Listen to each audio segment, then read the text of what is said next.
श्री कृष्ण बोलते हैं, Arjun, so far the knowledge of Sankhya Yoga about Atma is declared. Now hear the knowledge of Karma Yoga, knowing which you shall cast off the bondage of work. तो ये कर्म योग की start है. Non attachment, beginning of कर्म योग. Non attachment. We have to bear the result of our own actions because we attach ourselves to them. कर्म योग. कर्म होने दे, कर्म होने दे, उसको समर्पित, उसको करने दे. तो कर्म फल कहां से मिलेगा? कर्म फल कर्ता को मिलता है, करने वाले को. तो जो कर रहा है उसको कर्म फल मिलेगा. जो है ही नहीं, जिसे अहम ईगो बोला गया है, उसको जान ले, वो पता चल गया. अंडरस्टैंडिंग बोलते हैं जिसको. रस्सी पड़ी होती है, सांप लगता है, लाइट जला दो तो वो दिख जाता है रस्सी है, उसको विजडम बोलते हैं. तो ये जान लेना कि मैं करता नहीं हूं, तो कर्म फल भी मेरा नहीं है, फ्यूचर भी नहीं है, ना पास्ट है. ये सब बुलेखा है. लाइट जगा लेना, देख लेना कि सांप नहीं है, रस्सी है, मन दिखा रहा था सांप. तो ना तू करता है ना फल मिलेगा. जब तू करता ही नहीं है तो कर्म फल काहे का? कर्म फल तब तैयार होता है, फ्यूचर तब तैयार होता है जब तू करने वाला बनता है. जब तुम किसी चीज को देख रहे हो, बाहर की किसी चीज को, तो भी अपने आप को देख रहे हो. अभी बुद्ध किसी औरत को देखेंगे तो उनको शायद से सफरिंग दिखे. एक इंसान है जो सफर कर रहा है, और कोई जेल का कैदी देखेगा तो उसको एक वस्तु की तरह देखेगा, कैसे उसका शोषण हो सके. तो जब हम किसी को देखते हैं, वो इंसान वैसा नहीं होता, हम अपने आप को देख रहे होते हैं. अगर आत्म अवलोकन करें, जिसे ही आत्मज्ञान बोला गया. जब तो टीवी पे फिल्मी एक्ट्रेस को भी देखता है तो बुद्ध देखेंगे, वो और तरीके से देखेंगे.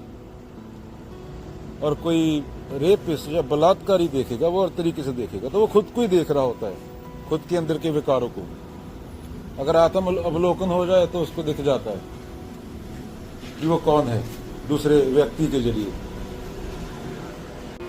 कृष्ण के इतना समझाने के बाद भी अर्जुन अपने आप को जीवात्मा मन समझ रहा है. पूछ रहा है कि ये कौन सी चीज है जो मेरे से पाप करवा देती है. ये आगे की बात है गीता में. अभी तक वो खुद को जीवात्मा ही समझ रहा है. जीवात्मा माने मन, मन माने कंडीशनिंग, कि मेरे अंदर कोई और है जो मुझसे गलत काम करवाता है.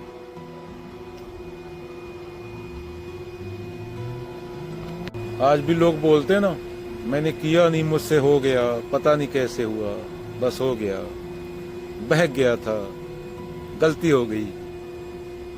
मैं कैसा हूं? आज भी लोग बोलते हैं मैं तो सीधा सरल अच्छा आदमी हूं, अच्छे कर्म करता हूं.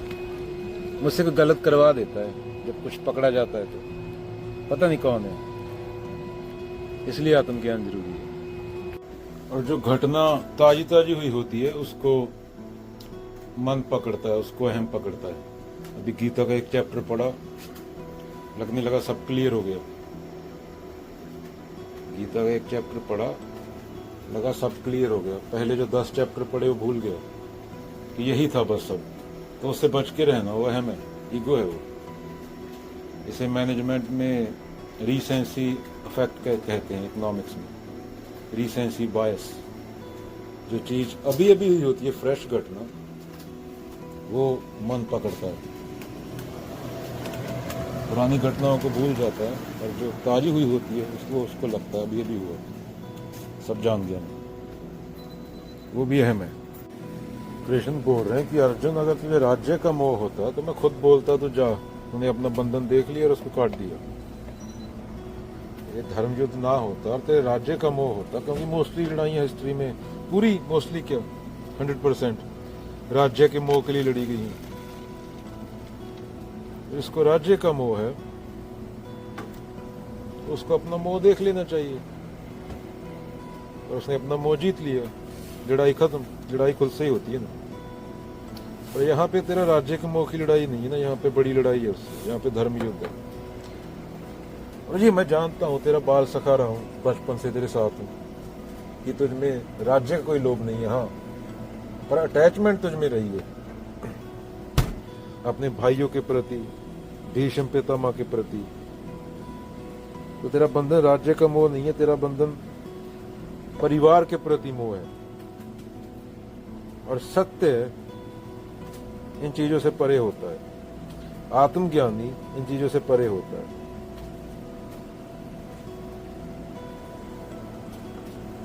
योगी इन चीजों से परे होता है। योगी की जो श्रद्धा होती है वो सिर्फ सत्य के प्रति होती है और होनी चाहिए। लोग अक्सर बोलते हैं ना कि अर्जुन तो युद्ध नहीं करना चाह रहा था, कृष्ण ने भड़काया उसको, ज्ञानी बड़े बड़े बैठे बोल रहे हैं। मोह में कहाँ हिंसा हो सकती है? मोह में तो मैं मेरा आ गया ना। मोह की वजह से तो पूरी पृथ्वी नष्ट होगी। इंसान के मोह की वजह से पूरी पृथ्वी नष्ट होगी। ये मेरा है, ये सही है, ये उसका, मार डालो उसको, बम गिरा दो। और इंसान को ये नहीं पता कि पृथ्वी नष्ट होगी तो वो भी नष्ट हो जाएगा उसके मोह की वजह से। तेरा की बात हुई है।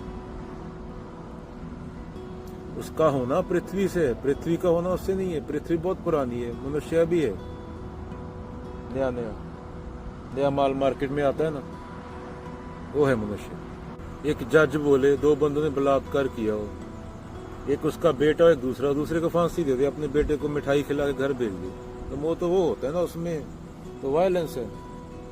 तो इसलिए अर्जुन भागता वहां से तो भगौड़ापन होता, वो त्याग नहीं होता। त्याग और भगौड़ेपन में फर्क होता है। जैसे एक आतंकवादी और एक संत में फर्क होता है। जो बम गिराते हैं कि उनका धर्म अच्छा है, और एक भगत सिंह होता है जो आत्माहुति देता है, खुद को कुर्बान कर देता है एक बड़े लक्ष्य के लिए। और कोई वैनिटी भी नहीं होती कि आगे कुछ मिलेगा। और जो बम गिराते हैं उनको जन्नत का वो होता है कि जन्नत मिलेगी, इसलिए तो गिराते हैं। इसी को तो ब्रेन वॉशिंग बोलते हैं। तो यहाँ पे मोह है, वहां पे वायलेंस है। जहाँ पे मैं मेरा है, वहां पे वायलेंस है। तो कृष्ण बोलते हैं तू राज्य नहीं त्याग रहा, तू मोह को त्यागने से इनकार कर रहा है। दोनों चीजों में बहुत फर्क है। राज्य नहीं त्याग रहा, मोह को त्यागने से इनकार कर रहा है। और यहाँ मोह है, वहां सत्य नहीं है। जहाँ पे अटैचमेंट है वहां पे ट्रुथ नहीं है, वहां पे ईगो है। अर्जुन दिखा ऐसे रहा है कि वो राज्य त्याग रहा है, पर असल में जो सच्चाई है वो मोह को त्यागने से इनकार कर रहा है। क्या बोला? अर्जुन दिखा ऐसे रहा है कि वो बड़ा त्यागी है, त्याग कर रहा है, पर असलियत क्या है, सच्चाई क्या है? मोह को, अटैचमेंट को त्यागने से इनकार कर रहा है। क्योंकि हमें जंगल से निकले हुए 6000 साल हुए हैं, तो आदमी को पूछ लेना चाहिए कि ये जो सुख, मैं जिसको सुख बोल रहा हूँ, सुख दुख एक समान, क्या ये जंगल के पशु भी मांगते हैं? शरीर वही है ना,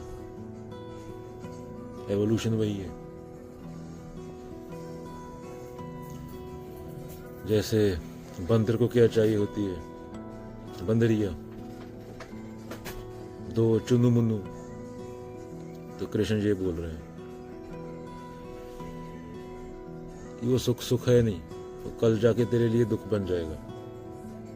तेला, बंदरिया, ये इलाका मेरा, ये देश के प्रधानमंत्री से लेके भिखारी तक सबके लिए ये, कि वो किसी दूसरे देश का एक इलाका जीतने से पूर्ण हो जाएगा। ये तो बंदर भी करते हैं, कुत्ते भी करते हैं, शेर भी करते हैं। तो अगर तू इसको सुख बोल रहा है तो सिर्फ वो जंगली लेवल का सुख है, पाश्विक, गंदी नाली का सुख जिसे बोलते हैं। ये सुख भी नहीं बोल सकते, क्योंकि तुझे पता नहीं, तो खुद को जानता नहीं। 5 साल बाद वो तेरे गले का फंदा बन जाएगा, तेरा ही बंधन बन जाएगा, मोह में आके, जिसको तू सुख बोल रहा है आज। कुत्तों में भी एक कुत्ता लीडर बन के घूमता है ना गली के कुत्तों में। छिपकलियां वही करती हैं जो साइज में बड़ी है। नेता है हमारे ऐसे ही, औहदा देख के दूसरों का शोषण करते हैं। तो वो जंगली पद्धर के लोग हैं। सिर्फ सत्य, सच, दूसरा कुछ नहीं। जंगली लेवल से बाहर निकलना होगा इंसान को और जानना होगा कि मैं जंगली नहीं हूँ, चेतना हूँ। ये जो बैठ के औरत मर्द लड़ रहे होते हैं, औरत अच्छी है, मर्द अच्छा है, ये अच्छा है, वो अच्छा है, ये सब द्वैत में होता है और द्वैत ही दुख का कारण है। अगर इंसान इतना समझ ले कि मैं चेतना हूँ, मेरे को सोच समझ है, मेरे को बोध है, यहाँ पे मैं सुख खोज रहा हूँ, क्या वहाँ पशु भी सुख खोजते हैं, पशु के लेवल का सुख, तो इंसान की 80-90% समस्या हल हो जाएगी। क्योंकि पशु सिर्फ बायोलॉजी है। अगर तू बंदरिया और केले तक ही सीमित रहा तो ये इंसान बोला नहीं जा सकता। और 99.9% जनता सिर्फ मैं मेरा में ख़त्म हो जाती है। केला पकड़ा दिया, बंदरिया पकड़ा दी। जैसे केला 1 मिलियन भी हो सकता है, एक केला भी हो सकता है, दोनों जी लेंगे केले से, और बंदरिया रात को मिल गई एक। और इंसान है चेतना, इंसान सोच सकता है। तो इंसान इतना समझ जाए कि मेरा सुख और जंगल का सुख सेम है, जिसको मैं सुख बोल रहा हूँ, जो है नहीं, अटैचमेंट बोल रहा हूँ, तो उसके 90% समस्या हल हो जाएगी। तो अगर किसी इंसान से देह का रिश्ता है, वो बंदर बंदरिया का है, वो जंगल का रिश्ता है, उसके ऊपर होता है विचारों का रिश्ता।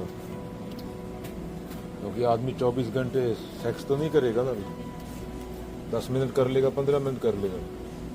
तो विचार, हिस्ट्री पे, पॉलिटिक्स पे, क्या हम इसके लिए शादी करते हैं कि लड़की ने पीएचडी की है या बंदे ने पीएचडी की है, या बंदर बंदरिया वाला काम है मोस्टली लोगों का। तो विचार तो वही आदमी कर सकेगा ना जो विचार कर सकता है। हम तो मानने वाले लोग हैं। तो दूसरा रिश्ता ये होता है विचारक पद्धर पे, ये जंगल से ऊपर का होता है कि तू और तेरी गर्लफ्रेंड वहाँ पे साइकोलॉजी बैठ के डिस्कस कर रहे हैं। तो 4 घंटे भी कर सकते हो, सेक्स तो 10 मिनट करोगे ना, उसके बाद क्या करोगे। तीसरा होता है सत्य का, वहाँ पे 2 होते नहीं, वहाँ पे एक ही रह जाता है, सबसे ऊपर का। अहम को निकाल दिया, क्या बचा, सत्य। वहाँ पे दूसरा है ही नहीं कोई, वहाँ पे एक ही है, सबसे ऊपर का रिश्ता है। जो जान लेना, नीति नीति की तलवार लेके झूठ को काट देना, जो भी झूठ है, यहाँ है ही नहीं कोई, वहाँ पे रिश्ता भी नहीं है, वहाँ पे सिर्फ एक है, सत्य, एक कंकार, अहम ब्रह्मास्मि तत्त्वमसि।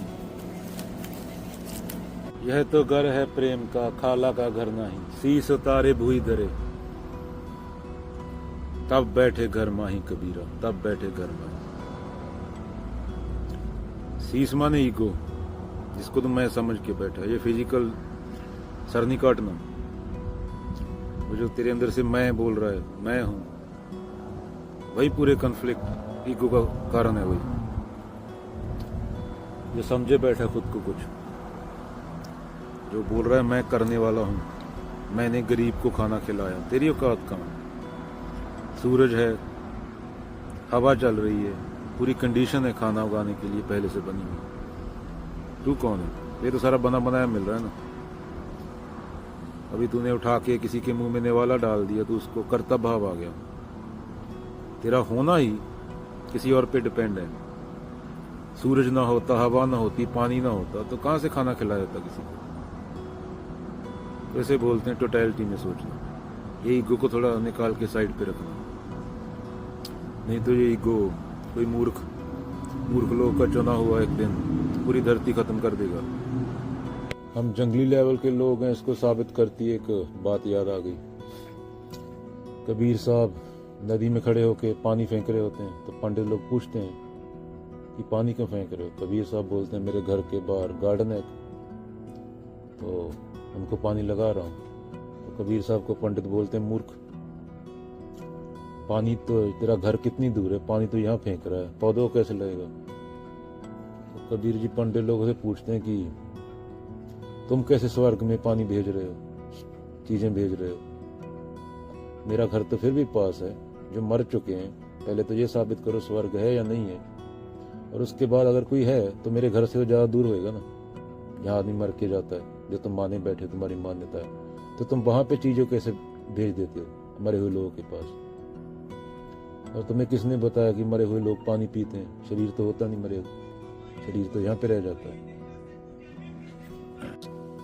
अष्टवक्र गीता में बोला गया सब सत्य ही है, ऐसा निश्चय करके जो चुप हो गया उस पुरुष के लिए यह मैं हूँ, यह मैं नहीं हूँ इत्यादि विकल्पनाएं शांत हो जाती हैं। You never identify yourself with the shadow cast by your body or with its reflection or with the body you see in a dream or in your imagination. Therefore, you should not identify yourself with this living body either. Adi Shankaracharya. It's man's pretense that because he has choice, he is free. Freedom is pure observation without direction, without fear of punishment and reward. Freedom is without motive. Freedom is not at the end of evolution of man, but lies in the first step of its existence. Jiddu. जिंदगी में आप जो करना चाहते हैं वो जरूर करिए। ये मत सोचिए कि लोग क्या कहेंगे, क्योंकि लोग तो तब भी कुछ कहते हैं जब आप कुछ नहीं करते। अगर इसकी परवाह है कि लोग क्या कहेंगे, लोग तो मरे हुए आदमी के बारे में भी बोलते हैं, जिंदा के बारे में तो बोलेंगे। जो 500 साल पहले संत मर गए उनके बारे में भी कहानियां बना रखी हैं लोगों ने तो अपने मुताबिक। जितने बंदे एक गांव में उतनी कहानियां, हर एक का अपना संत, ये संत ऐसा था, ये संत ऐसा था। वो किसी को पता नहीं कैसे थे, क्योंकि लोग खुद को नहीं जानते। अगर खुद को जान जाएंगे तो संत को भी जान जाएंगे। क्योंकि तेरे और संत में फर्क क्या है? सत्य तो एक होता है, सत्य दो नहीं होते। झूठ 10 करोड़ हो सकते हैं, अनगिनत हो सकते हैं, पर सच दो नहीं हो सकते। सच सिर्फ एक होता है।